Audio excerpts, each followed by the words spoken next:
J'ai un souvenir de ma première rencontre sur le plateau de Ronin avec De Niro.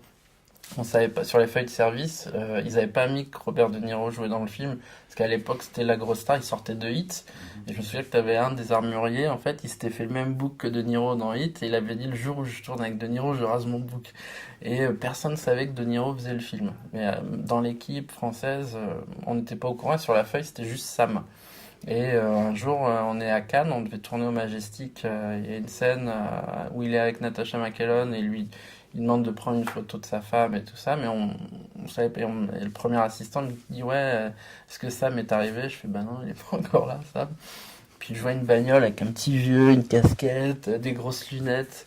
Puis il descend de sa bagnole, j'ouvre la porte, je le reconnais pas du tout. Il se cache, il va dans la caravane. Ça dure 1 heure. Puis au bout d'1 heure, il fait ouais, bon bah vas-y, il faut qu'il vienne sur le plateau. Là, t'as la porte de la caravane qui s'ouvre, tu sais, tu toques, et là, tu vois De Niro, mais de l'époque, tu vois, de l'époque de Hit. Il fait Hi Bob. Et là, je fais ah. Et là, t'as un choc. Franchement, tu dis ok, je vous ramène ça.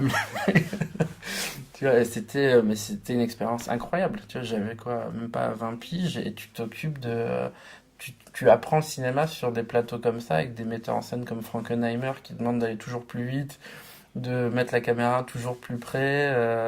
Choi Hark qui lui demandait tout le temps au Steadicammer de courir au milieu des impacts et coller les baskets des cascadeurs.